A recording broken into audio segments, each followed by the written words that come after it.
Now Carson is joining me now because he's going to show you how to take your strawberries from the garden to your jam jar. And Carson, talk to me a little bit about where you grow your strawberries. I mean, obviously they don't come in a bowl, as good as they smell right now. Strawberries grow in the garden. So this is where I grow my strawberries. This is my raised garden bed. And this garden bed has about 35 ever-bearing strawberry plants, and that means that they will produce strawberries from about June 1st all the way into the end of September. So I've been harvesting strawberries all season long.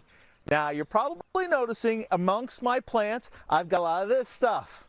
Straw. Yeah, it's not just a funny name. Strawberries love straw, and for a couple of different reasons. Straw keeps the berries from touching the soil, and when strawberries touch soil, that's when they quickly rot or they break down. Straw is also really good at holding moisture around the plants. It's really important to be smart about your watering with your strawberries, and the straw helps keep the moisture at the roots where the strawberries need it. Now, I've gone with the raised bed for a couple of different reasons. Raised beds are great for stopping certain animals from getting in. Rabbits don't like to jump up in raised beds, but you'll see this fancy little spinner thing here. This helps keep the birds away as well. So raised beds, good for the animals on the ground, bad for birds, because birds love eating strawberries.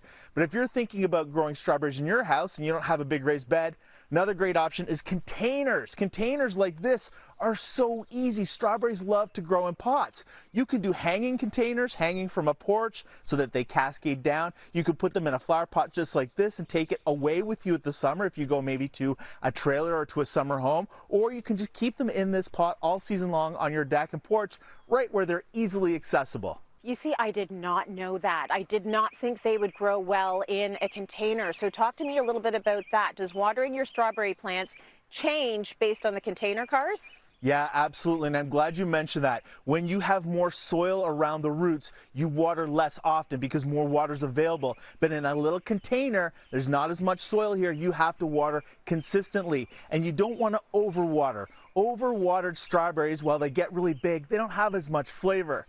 Another really important thing to the flavor of the strawberries is what you're feeding them. Now, Tracy, any guesses what I feed my strawberries? You know what? It's going to be poo, because Carson, it's not a segment with you unless we talk about poo. Am I right? It's true. Specifically, chicken poo. I fill my strawberry beds with chicken poo at the end of the season.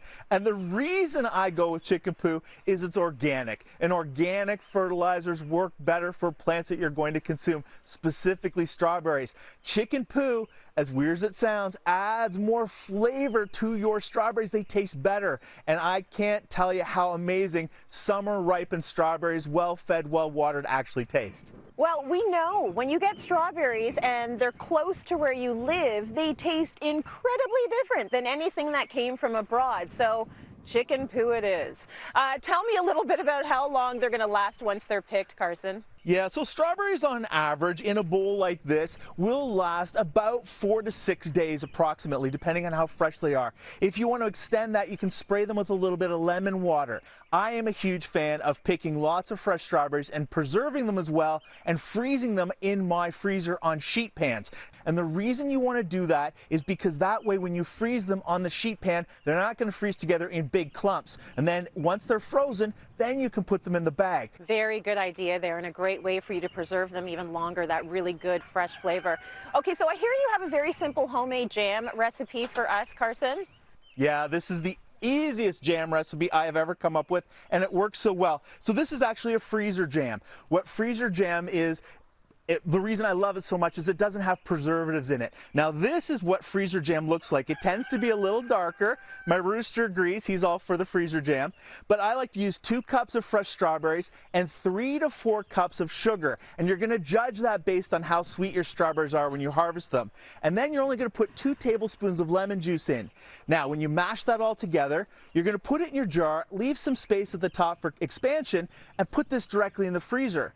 After it's been in the freezer, you can bring it out as your family, and it will last for almost a month in the fridge in between uses. So that's a great way to extend the life of the strawberries that you've harvested.